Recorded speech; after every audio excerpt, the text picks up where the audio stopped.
Bonjour à tous, bienvenue pour ce nouveau En Peignoir, l'émission qui vous informe chaque semaine sur l'actualité des stations thermales de la région sur Logos FM. J'ai choisi pour ce numéro de mettre en avant une association qui fait un travail remarquable à la Bourboule, Funrail. Le président de l'association, Didier Lavergne, est à mes côtés. Bonjour. Bonjour à tous et merci de votre choix sur notre association. Avec grand plaisir. Alors, est-ce que vous pouvez nous dire déjà comment est née votre association? L'idée est venue de plusieurs passionnés du monde ferroviaire, mais pas uniquement, de promouvoir et de garder l'aspect patrimonial du funiculaire de la Bourboule. C'est le but un petit peu de votre association, c'est son objectif? L'objectif effectivement premier est bien de maintenir et de préserver le patrimoine de ce funiculaire unique en Europe. Alors, je ne sais pas si nos auditeurs en ont déjà entendu parler, mais est-ce que vous pouvez nous rappeler un petit peu l'histoire de ce funiculaire? Le funiculaire est né en toute fin du 19e siècle et avec une ouverture au début du 20e, vers 1902, avec un fonctionnement tout à fait atypique puisqu'il fonctionne sans moteur, l'énergie étant l'eau avec des contrepoids placés sous les voitures. Nous avons ensuite une caractéristique bien particulière avec une gare intermédiaire qui permettait le transfert des personnes, du matériel et des bagages s'il y en avait, mais surtout de l'eau qui servait de contrepoids. Et alors, pour le situer géographiquement dans la Bourboule?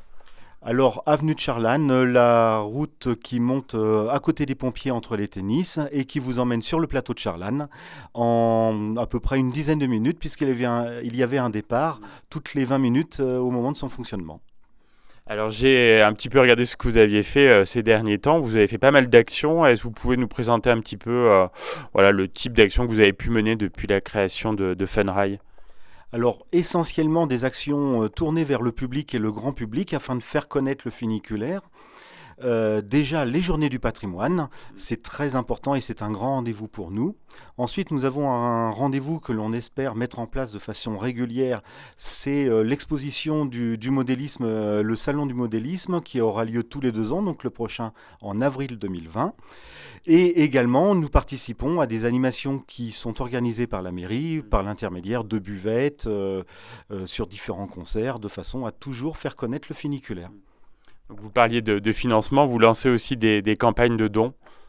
Bien évidemment, le funiculaire nécessite une grande rénovation et des travaux légers, mais aussi des travaux plus lourds, qui nécessitent donc des participations et des financements qui sont de l'ordre de quelques milliers d'euros pour certains et de l'ordre de plusieurs millions pour d'autres, si on veut aller jusqu'au bout du système.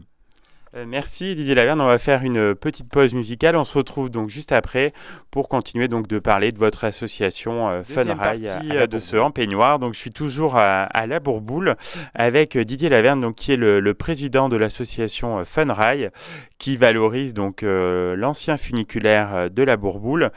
Didier, est-ce que je pense que vous avez autour de vous une équipe de bénévoles passionnés pour faire vivre cette association et vos beaux projets? Oui, nous avons l'équipe bien solide de bénévoles qui sont prêts à se donner à plus de 200%. Ils sont, pour certains, il faut même les ralentir, les idées fusent. L'intérêt toujours étant de promouvoir le funiculaire.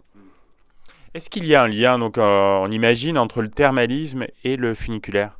Oh oui, bien évidemment, puisque dès sa création, le funiculaire était en lien avec le thermalisme, puisque pour aller sur le plateau de Charlanne, les gens prenaient la cure le matin et l'après-midi prenaient le bon air sur le plateau de Charlanne. Et forcément, le moyen de transport à l'époque était privilégié le funiculaire, même le tramway électrique qui existait auparavant, qui partait de l'actuelle municipalité, de l'actuelle mairie, qui montait jusqu'à la gare du funiculaire et les gens ensuite prenaient le funiculaire pour aller jusqu'au plateau.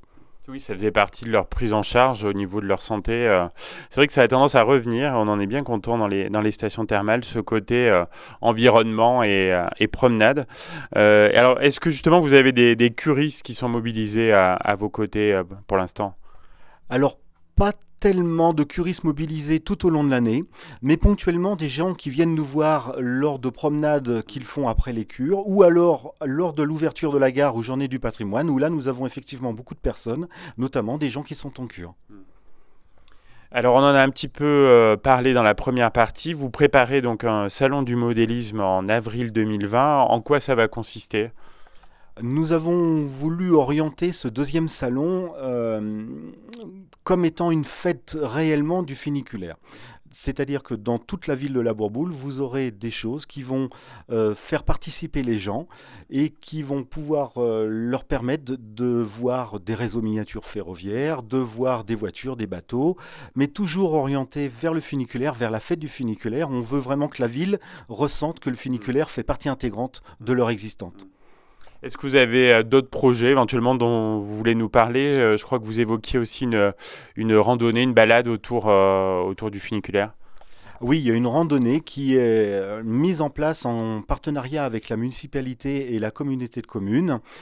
Le projet devra aboutir dans le courant du mois de juin. Une randonnée qui partira de la gare du funiculaire qui vous emmènera sur le plateau de Charlanne, avec un suivi informatisé pour ceux qui le souhaitent, avec les tablettes et puis les téléphones. Il y a également d'autres projets, la création et l'ouverture d'un musée dans la gare du funiculaire. Mais si on parle des projets, vous avez une émission qui est vraiment trop courte pour nous. Bon, on en reparlera sur cette antenne avec grand plaisir. Alors Didier, j'ai une question rituelle à chaque fin d'émission. Quand vous êtes-vous retrouvé en peignoir la dernière fois? Alors pour moi personnellement, ça doit faire bien une trentaine d'années, même. Il faut y remédier, hein. Tout à fait. Et donc je me mettrai en peignoir quand le funiculaire refonctionnera. Eh ben, l'engagement est pris. En tout cas, un grand merci pour votre participation à l'émission. Et puis, je pense à très bientôt pour continuer de parler de vos beaux projets. Merci à tous de votre écoute et à très bientôt. Rendez-vous en avril pour l'exposition.